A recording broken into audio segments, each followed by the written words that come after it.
free mind. You crazy for this. Soulful.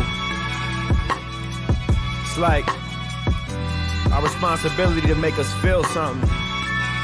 You know, to make people feel. Make people feel what we feeling. Hey, yo.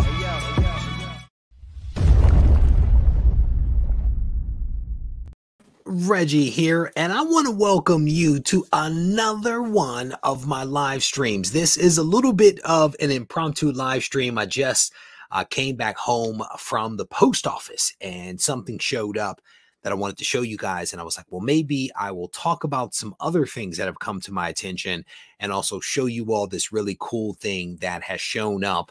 And so I decided to just do a little bit of an impromptu thing. How you doing, brother? It is good to see you. Welcome. I appreciate you swinging by this impromptu live stream. But as you all know, I am a fan of the Predator franchise, and the Prey movie dropped on Hulu. I watched it.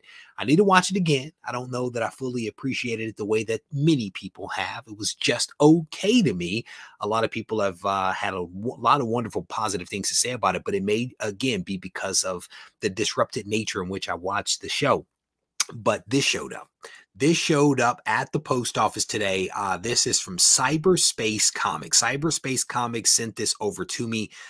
This is a variant, their very first variant that they've released. It's limited to 3,000 copies, and you have an opportunity to actually pick this thing up for free. And I'm going to tell you about that in a hot moment. But huge shout out to Cyberspace Comics, one of the LCSs, local comic shops, virtual comic shop that has decided to carry Isolation. So they are carrying Isolation right now, and also sent me a really awesome variant, their very first. And again, it ties together. Prey just dropped. I'm a huge Predator fan. Then they send me an awesome Predator comic. This is the rebooted volume for Marvel. So stay tuned. I'll tell you a little bit about how you might be able to get a free copy for yourself. Joey Stuntmaster, this is live. So you guys heard on the show that I did, I think it was on Wednesday of this week. I had Squirrel Madness Wayne on, and we spent a few minutes talking about the news that has come out, the rumor that has been circulating that potentially The Rock, Dwayne "The Rock" Johnson, is going to be brought on as an advisor for DC movies. And he is maybe going to take on this Kevin Feige-like role. Like, this is just a rumor, right? And Wayne pointed out that potentially this is a publicity stunt to get people's attention off the fact that DC just canceled that movie, right? The Batgirl movie, right? People all up in rage about that, all up in arms. But hey, we got The Rock. Don't pay attention to this over here. Look over here at The Rock, right? There may be some of that. I think it was a good point by him. But there's more news. More news is coming out about other potential people that may be considered for that Kevin Feige-like role. And I think it's dope when you become a title, the Kevin Feige-like role. The new person that is being floated out there right now is the guy that took up the helm of the Arrowverse, and people have spoken very positively about the DC TV shows. And Greg is the guy that was behind is behind the Arrowverse, and so his name is being floated out there right now as somebody that potentially could take on the role of Kevin Feige for DC Comics. And this is actually some news that is being reported on comicbook.com, but it honestly came out of a report from Variety. And it says here, Greg's name has been loudly whispered as a possibility for the role, but no official discussions have actually taken place between Warner Brothers and Greg, the guy that is behind the Arrowverse. They say even that the producer also hasn't asked for the job, and people that are insiders say he potentially would not be interested either. So again, it is straight up rumor, and some people are already discrediting the rumor already. But the article here on comicbook.com goes on to highlight that Greg actually has plenty of experience for the part of Kevin Feige, potentially unlike that of The Rock, having been one of the architects of the CW's Arrowverse, which included Arrow, which was not bad at all. The Flash, again, not bad. DC Legends of Tomorrow, Supergirl,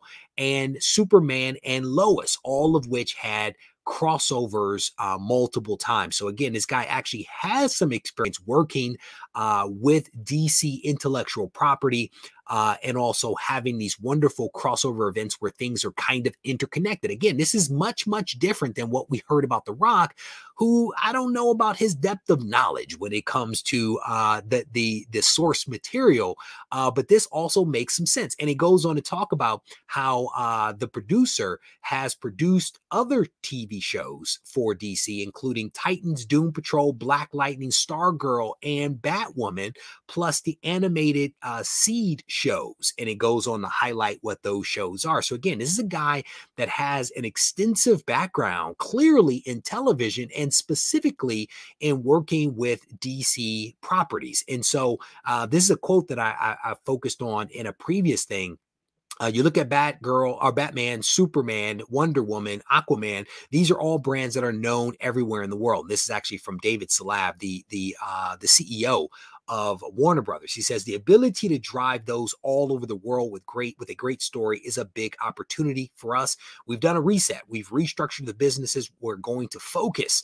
There will be a team with a 10-year plan focusing just on DC. It's very similar to the structure that has been put in place with Kevin Feige at Disney.